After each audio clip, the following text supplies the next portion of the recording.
So Nikita wrote this about what they've been doing and who they banned, and they're going to be doing this and like they're doing that, and they can't do much more than what they're already doing because they think that it's going to cause technical issues with the game, and et cetera, et cetera, et cetera. So when he posted this, a whole bunch of people in threads started responding, and I guess he like actually hung around and like was responding to people's concerns and like questions and stuff, which I haven't seen any of. So I figure like we'll take a few minutes and go through it because it's interesting to see like what they're actually doing about it. So this guy Feinwolf, I have no idea who they are, but it looks as though they've made like a pretty concise response here. So Nikita was basically saying like any major changes we do will end up making the game like unplayable or more unplayable than it already is.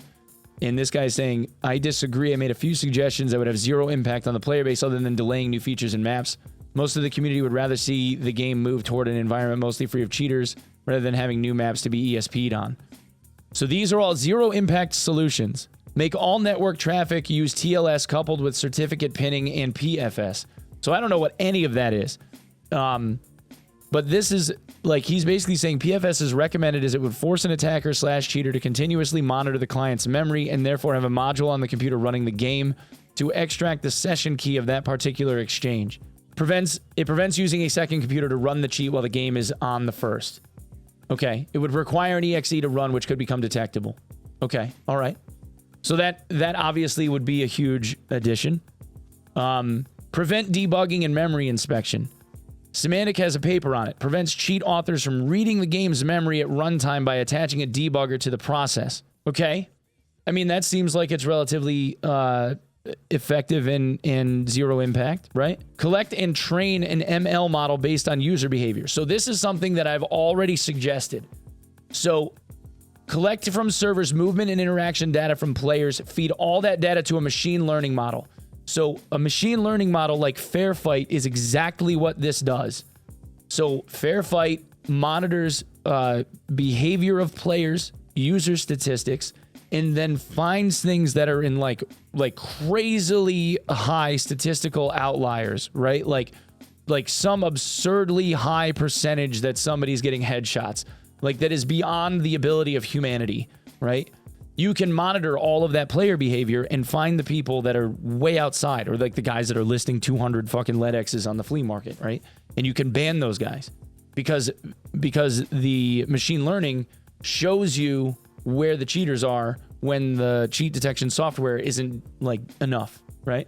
When a manual enforcement action is made by BSG or when an automatic one is made by BattlEye against a player, inform the ML model. When the model's accuracy of detection is high enough, allow the model to take enforcement actions against players.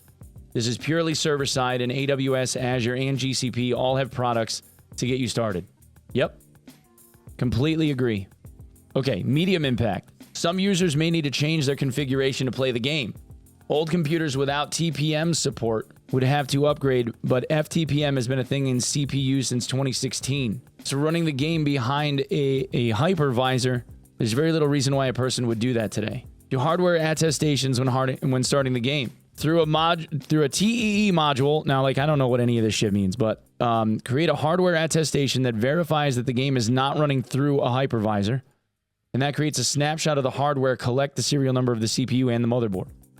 The hypervisor check is there to prevent obfuscation of the underlying hardware, and hypervisors are pretty much always detectable. So it eliminates your ability to spoof the hardware, basically. Provides two protections. It ensures that the environment the game is running on is not tampered with. Kernel DMA protections are on VSS HV. Okay, kernel protection. So that's like kernel level anti-cheat. DMA, making sure that the game is actually owned. VSS HVCI is enabled on supported platforms. Secure boot is on. Hardware isn't hidden from the kernel. It allows banning of the hardware in the case of a violation. And since the check and attestation for the hardware is done in a TEE and not dependent on Windows, it can't be spoofed. All right, so Nikita says that he passed that up. So maybe there's stuff that he'll end up doing with it. That's interesting. Will shoulder swapping ever be implemented? Yes. Full release is still 2 years away. Can you stop server wiping? You've shown you can do many updates during the wipe. I know some like the server wipe, but they seem to stop playing after a couple of weeks. Wipes are still needed. Is it all possible to have one map like Labs that is a PvE raid only solo as team? There will be initial first map available only for those below level 10. Is there a plan for mantling animations? Yes. Would you consider making it so people can't ADS while using NVGs? Yes. Arena when? ASAP. Steam version, yes. Any plans to start hiring developers away from Russia? It's no longer feasible to hire developers and make the move to Russia considering the circumstances. We're hiring people all around the world to start with COVID. So they're hiring people outside of Russia? I don't believe you. Why is the game too grindy? EFT was not made for casuals. Why have you promised to implement 2FA 3 years ago and so far implemented only in Asia? Because we decided to, due to stats of cheaters and everything. What? He's asking you to put 2FA in the game for everyone, not just for people in China. Removing turn speed modifiers from equipment, asks Gigabeef. This feature makes the game feel more inconsistent when shooting for newer players. Is easily avoided by changing in-game sensitivity. That's true. Incentivizes players to use smaller range of kits, hurting loadout diversity. Also true. I love you, Gigabeef. I love you. Move speed and ergo penalties are already doing a good job of making bigger, bulkier equipment harder to use. The biggest quality of life improvement the game could make is allowing us to use the inventory flea while loading into a raid as is possible. They're removing... Oh, they removed the turn speed penalty. They, for now, they lowered the turn speed penalty by 50%. Where is the line of RNT drawn? The principle is simple. If you're going to give millions of ruble worth of items and do it often, you will get banned.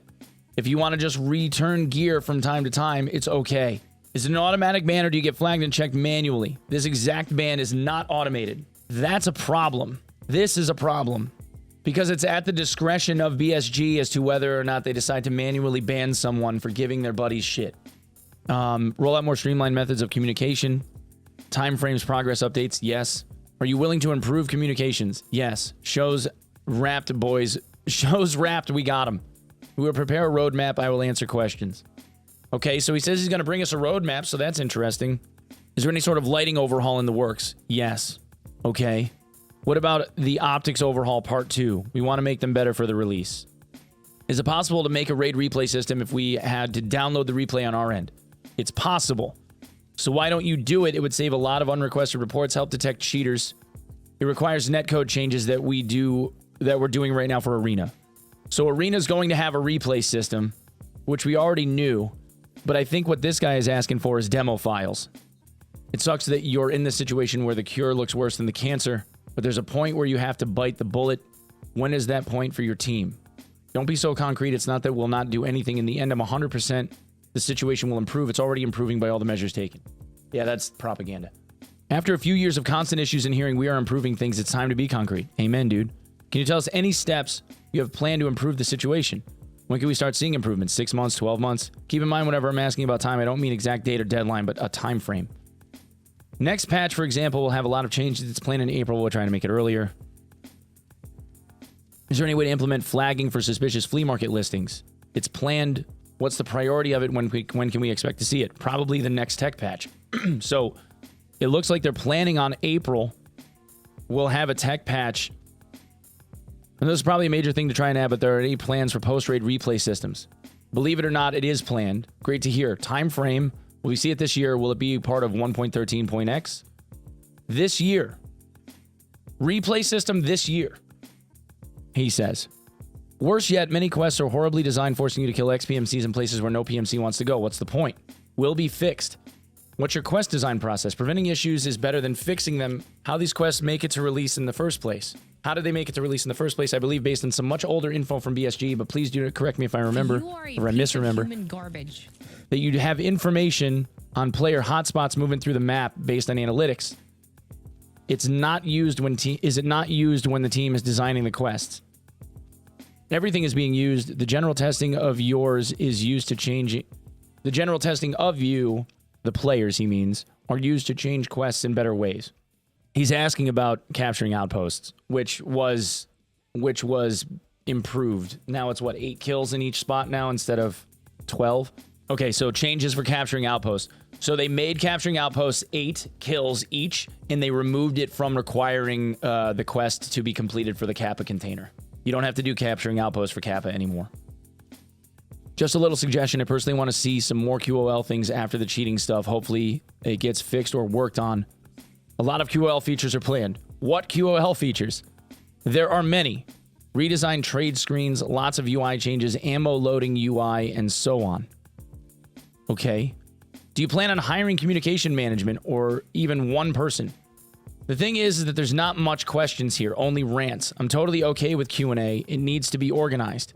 You want to ask questions, you don't answer them, claiming they're already answered, even though only one that is, and I made a mistake here, didn't notice you already answered it, was one about monitoring market in-game. Lots of the above questions, as you can see, are related to time frames. That's why I mentioned roadmaps in previous comments. We don't know what BSG is focusing on now and what's next in line, so we have no idea if it's a fix lots of people are waiting for or will happen in a month or 2 years. There is a communication team. The thing is that they don't communicate here. They don't communicate anywhere, Nikita. They don't communicate anywhere.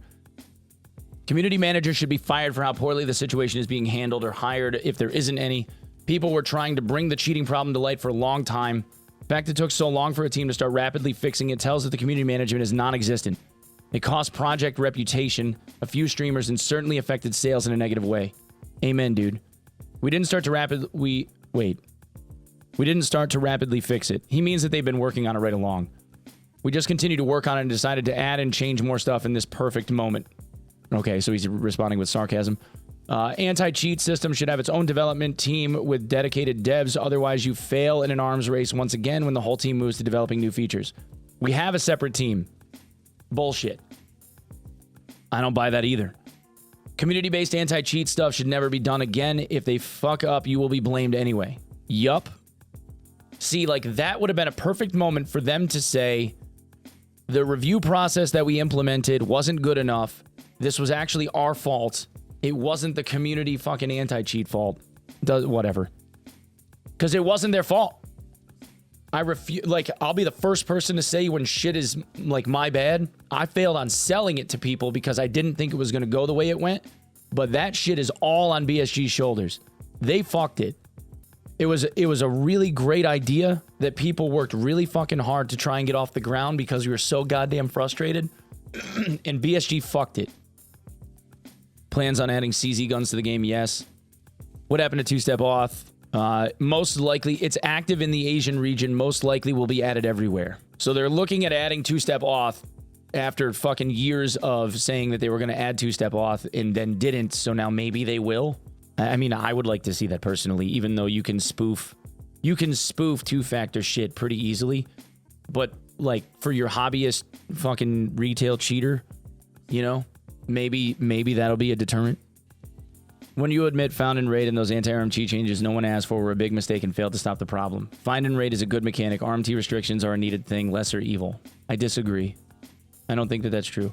Find and raid might be fine. I don't necessarily mind find and raid. But the dropping of barter items and keys, I think, is a brain-dead move.